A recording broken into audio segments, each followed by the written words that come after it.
स्थिर हो जाएगा। तब लौट के ये जो बातें हो रही हैं इनको हम लोग ठीक से एनालिसिस कर पाएंगे, इसका ठीक ठीक विश्लेषण कर पाएंगे। ठीक है, तो यहाँ तो फिर मैं रोकता हूँ, आगे के प्रश्न को नहीं लेता हूँ क्योंकि अपने पास टाइम कम बचा है।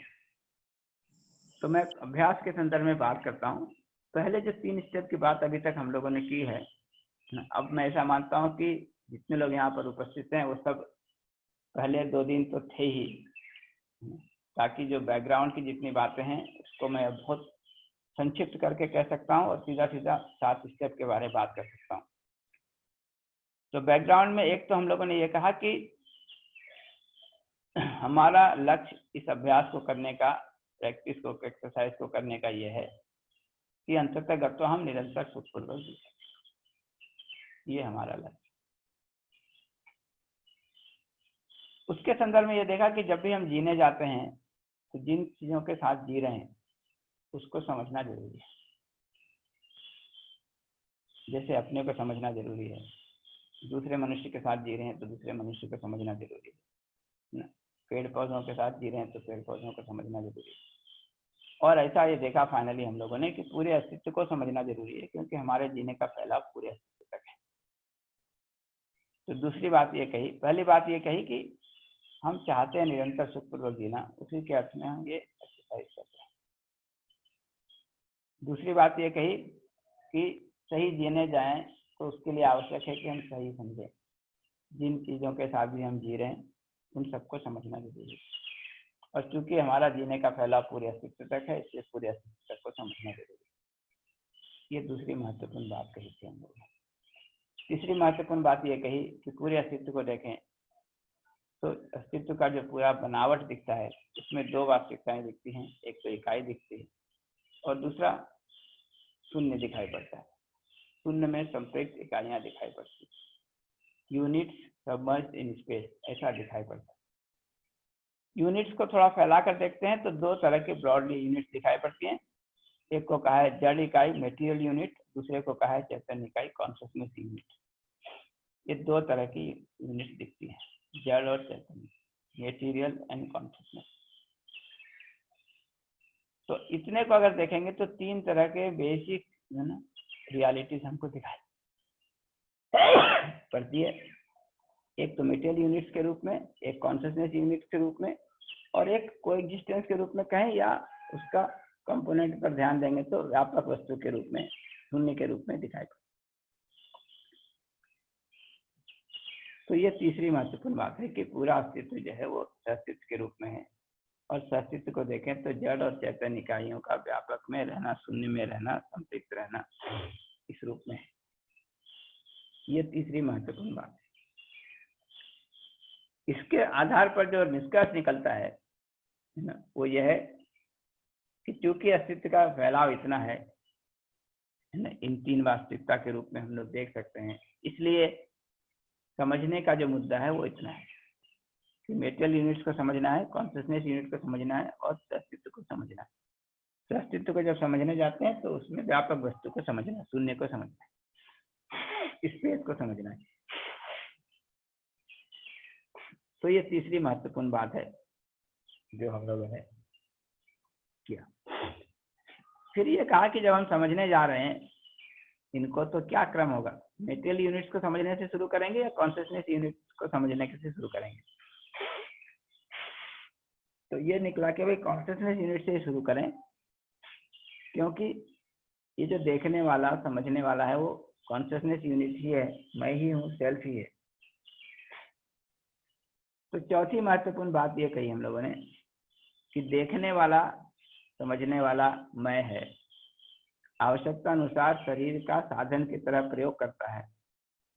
इसलिए हमारा देखने का जो क्रम है वो पहले मैं को देखूंगा, कॉन्शियसनेस को देखूंगा, उसको समझूंगा, फिर मेटेरियल यूनिट्स को समझूंगा और फिर अस्तित्व को समझूंगा। इस ऑर्डर में समझने का काम करेंगे। इसीलिए ये कहा कि द ऑर्डर ऑफ इन्वेस्टिगेशन जो होगा वो पहले सेल्फ का, कॉन्शियसनेस यूनिट को समझने का काम करेंगे, फिर मेटेरियल यूनिट्स को करेंगे, फिर अस्तित्व को करेंगे और अस्तित्व में शून्य को समझने का काम करेंगे। तो इस आधार पर हम लोगों ने फिर 3 एक्सरसाइजेज डिजाइन किए।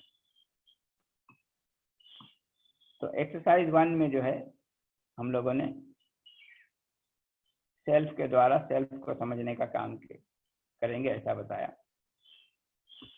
एक्सरसाइज 2 में सेल्फ के द्वारा मटेरियल को समझने का कोशिश करेंगे और उसके एग्जाम्पल के रूप में शरीर को लिया, बॉडी को लिया, बॉडी को समझने का काम करेंगे। और एक्सरसाइज 3 में हम लोग अस्तित्व को समझने का, है ना, शून्य को समझने का काम करेंगे। ऐसा हम लोगों ने इन एसेंस तय किया और ये कहा कि इसमें से जो एक्सरसाइज 1 है सेल्फ के द्वारा सेल्फ को समझने का, उसी पर अभी हम लोग काम करने वाले हैं इन 7 दिनों में। इसके कंटिन्यूएशन में आगे फिर हम लोग जो है एक समय के बाद एक्सरसाइज 2 पर काम शुरू करेंगे, फिर एक्सरसाइज 3 पे काम करेंगे। बट इन 7 दिनों में तो हम लोग एक्सरसाइज 1 पर ही काम करने वाले हैं। इसका मतलब है सेल्फ के द्वारा सेल्फ को देखने का, कॉन्शियसनेस यूनिट के द्वारा कॉन्शियसनेस यूनिट को देखने का। तो इतना बैकग्राउंड के साथ हम लोगों ने एक्सरसाइज 1 को शुरू किया।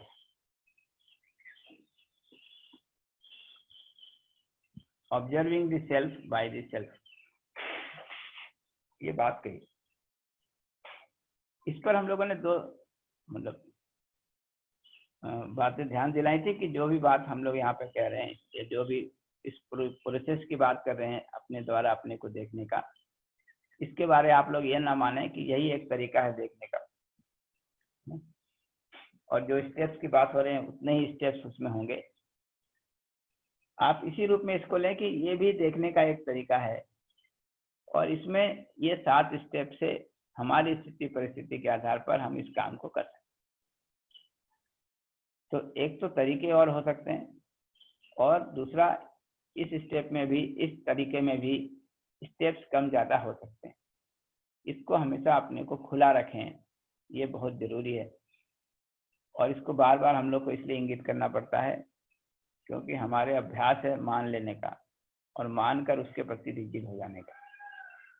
और जब हम मान के रिजिड हो जाते हैं तो हम दूसरों के विरोध में आ जाते हैं, फिर कोई ना कोई एक संप्रदाय बनाते हैं, उससे लेकर झगड़ा करते हैं। इसीलिए बार बार हम लोग उसको याद दिला रहे हैं। तो इस अवेयरनेस के साथ, इस कॉशन के साथ हम लोगों ने एक्सरसाइज 1 पर काम शुरू किया था। फिर ये कहा था कि इस सबको, हमारी स्थिति, आपकी स्थिति, हमारी परिस्थिति, आपकी परिस्थिति, हम सबकी परिस्थिति को ध्यान में रखते हुए ये 7 स्टेप में हम लोग काम कर सकते हैं। इस पर काम शुरू किया था। उसके पहले एक बात और कही कि जब सेल्फ के द्वारा सेल्फ को देखने का काम कर रहे हैं तो शरीर का, आँख का प्रयोग अभी हमको करने की जरूरत नहीं पड़ रही है, क्योंकि सीधा सीधा हम सेल्फ के को देख सकते हैं, सेल्फ के इमेजिनेशन को देख सकते हैं, उसमें होने वाले इच्छा विचार आशा को देख सकते हैं। उसके लिए ना तो आँख के उपयोग करने की जरूरत पड़ रही है ना शरीर की, इसलिए इनको किसी भी आरामदायक स्थिति में रख सकते हैं।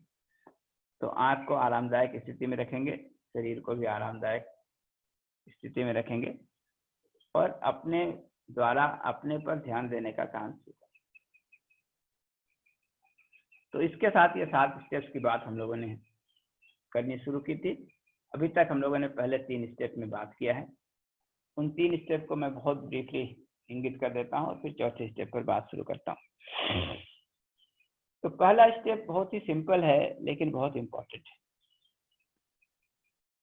पहले स्टेप में हम ये कह रहे हैं कि जो भी हमारे में सेल्फ में कल्पनाशीलता चल रही है, जो भी इमेजिनेशन चल रहा है, अभी तक हम उसके प्रति होश में नहीं थे।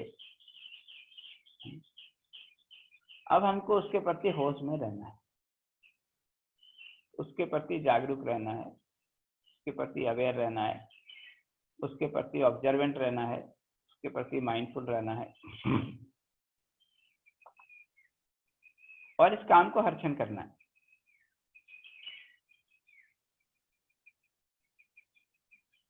अभी तक हम ज्यादातर समय बाहर के बारे ध्यान देते थे, उसके प्रति अवेयर रहते थे, क्योंकि हमने उसी को इम्पोर्टेंट मान रखा था। अब ये दिख जाए कि मैं भी इम्पोर्टेंट हूँ, सेल्फ भी इम्पोर्टेंट है, तो मेरा ध्यान सेल्फ पर जाना शुरू होगा। तो पहले स्टेप में ये कह रहे हैं कि I have to be aware of myself. I have to be aware of the imagination that is going on in myself. I have to be aware of the desire, the thought, the expectation that is going on in the self. I have to be aware of the feeling, the thought that I have at this moment. ये awareness की बात कि जो भी मेरे में इस क्षण चल रहा है कल्पनाशीलता में, जो भी मेरे इच्छा विचार आशा में चल रहा है, जो भी भाव विचार में चल रहा है, हर क्षण मैं उसके प्रति होश में हूँ।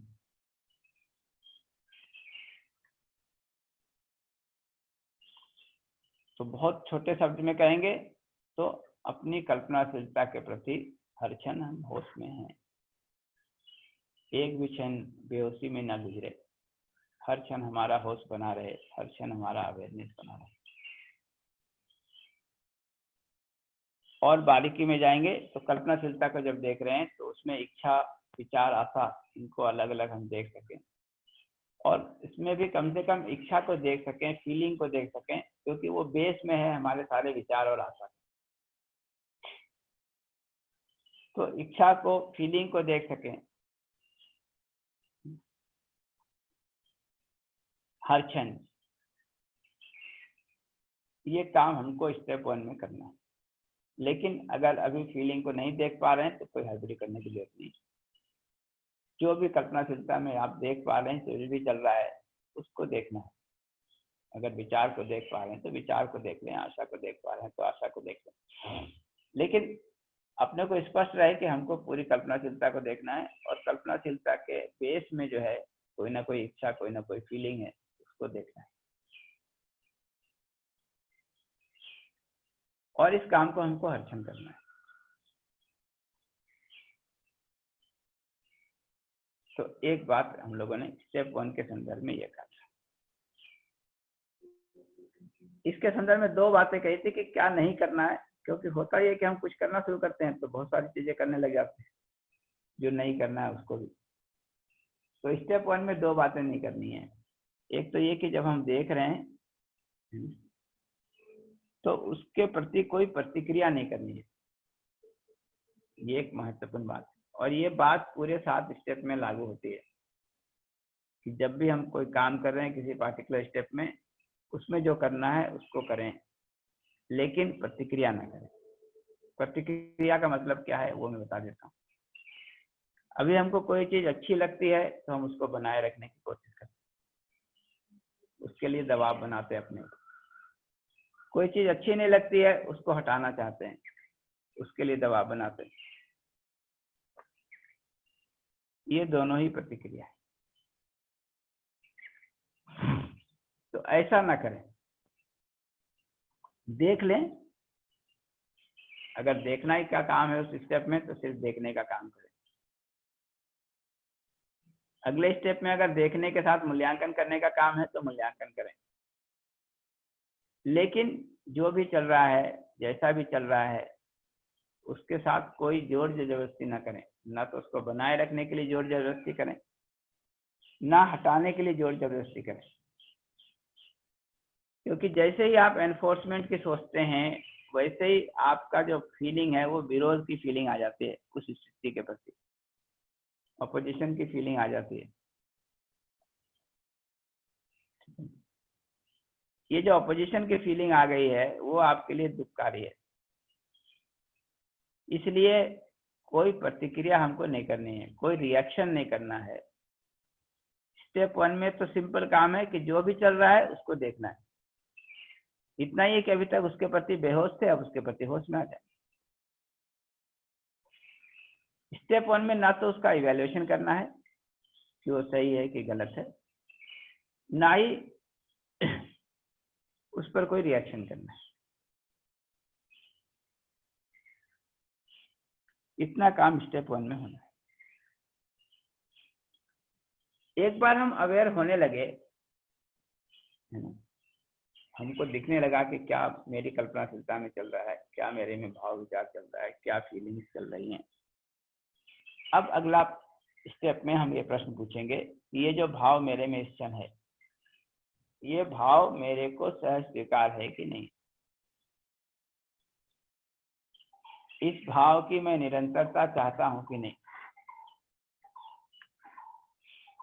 ये मानवीय स्वभाव के अनुकूल है कि नहीं।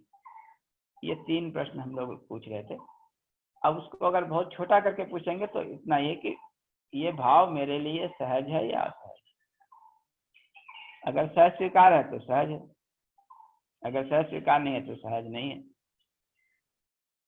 अगर सहज स्वीकार होगा तभी हम उसकी निरंतरता चाहेंगे, अन्यथा निरंतरता नहीं चाहेंगे। तो अगर निरंतरता चाहते हैं तो सहज है, अगर निरंतरता नहीं चाहते हैं तो असहज है। तो स्टेप 2 में इतना पूछ रहे हैं कि ये जो भाव मेरे में इस क्षण है, जिसको मैंने देखा स्टेप 1 में, अब उसका मूल्यांकन कर रहे हैं, ये भाव सहज है कि असहज।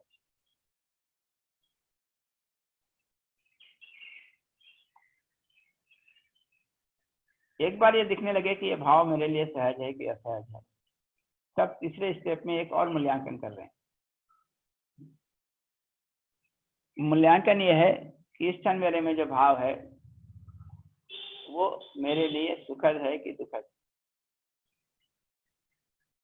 और उसके लिए ये 3 प्रश्न पूछ रहे हैं कि जब मेरे में ये भाव रहता है उस क्षण मैं अपने में आराम में रहता हूँ या परेशान रहता हूँ। Am I comfortable within, am I uncomfortable within. इस भाव के साथ मैं अपने में संगीत में रहता हूँ या अंतर विरोध में रहता हूँ। So with this feeling, am I in a state of harmony within or state of contradiction within? इसी तरह से तीसरा प्रश्न ये पूछ रहे हैं कि with this feeling, am I in a state of happiness within or I am in a state of unhappiness within? तो तीसरा प्रश्न है कि ये जो भाव है इस क्षण मेरे में, इस भाव के साथ मैं अपने में सुखी रहता हूँ या दुखी रहता हूँ।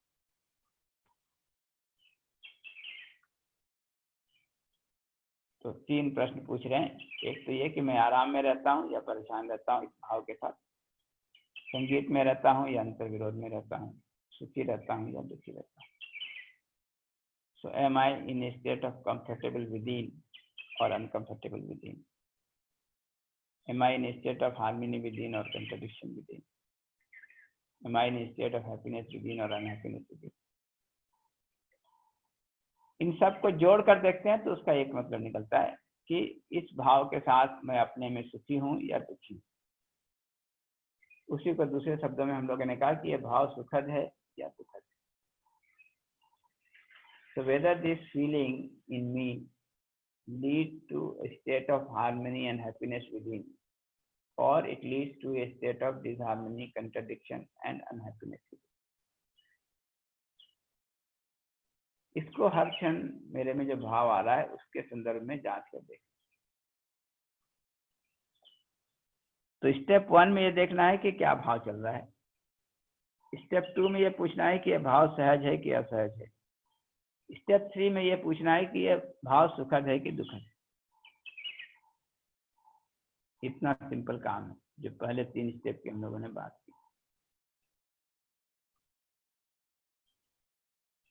ये इवैल्यूएशन हम ठीक ठीक कर पाते हैं तो एक बहुत महत्वपूर्ण निष्कर्ष इसमें से ये निकलता है कि जिस क्षण भी मेरे में कोई ऐसा भाव होता है जो मेरे लिए सहज है, मुझको सहज स्वीकार है, उस भाव के साथ मैं आराम में रहता हूँ, संगीत में रहता हूँ, सुखी रहता हूँ। जब भी मेरे में कोई ऐसा भाव होता है जो असहज है तो उस भाव के साथ मैं अपने में परेशान रहता हूँ, अंतर विरोध में रहता हूँ, दुखी रहता हूँ। So the important conclusion out of these 3 steps is that whenever I have a feeling which is natural for me, which is naturally acceptable to me, then I am in a state of comfort within, harmony within, happiness within. On the other hand, whenever I have a feeling which is not natural for me, which is not naturally acceptable to me, then I am in a state of contradiction within, state of unhappiness within. So a natural feeling in me leads to a state of happiness. An unnatural feeling in me leads to a state of unhappiness. This is a very important conclusion.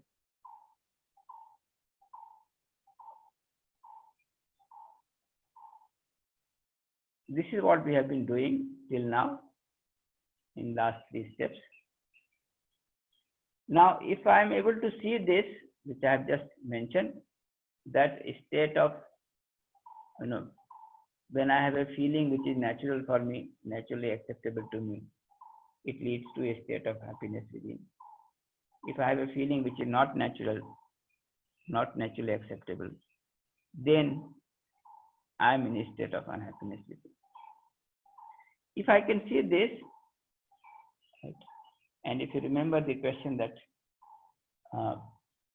was asked in the morning, first question, that if I am able to see this, that a feeling which is not natural is leading to a state of unhappiness within, then why am I continuing with that feeling? Why am I continuing with that feeling? Who is responsible for it?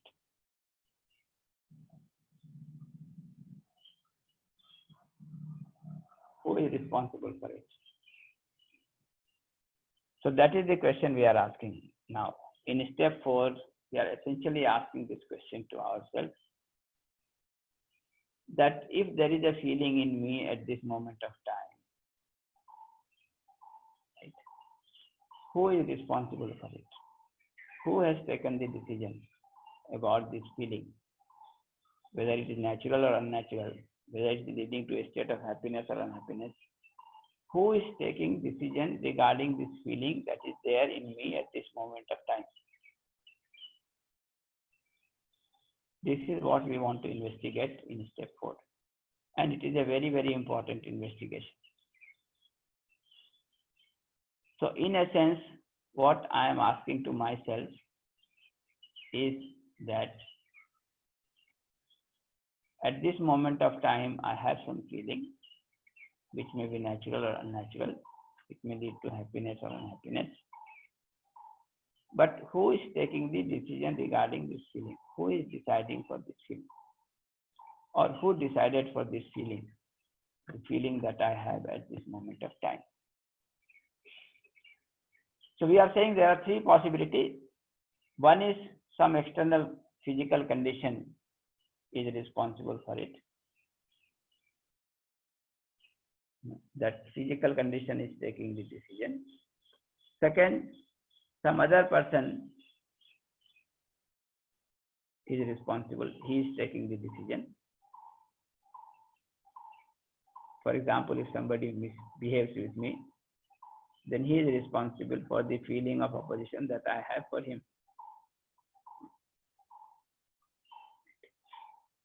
Third possibility is that I am responsible. I am taking the decision.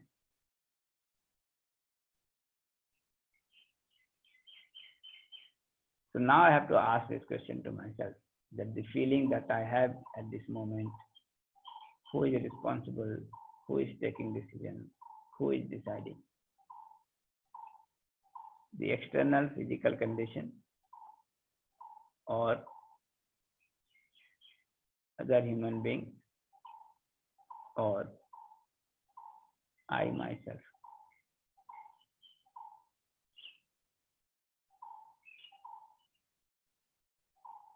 If you remember, we had used this example that if somebody is using a bad word, right, an abuse, which is basically a misbehavior, right, then I will have some feeling for him after listening to that word. Now, this feeling for which I have decided at this moment, or this feeling which is there in me at this moment, ultimately, who decided this feeling? The external physical conditions decided, or the behavior of that person, the words that he used, abusive words, that decided my feeling, or ultimately it is me who decided my feeling.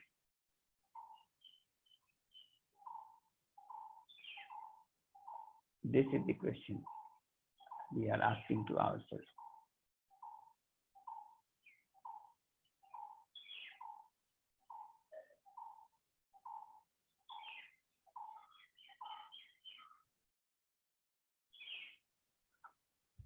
Yes. Let us see the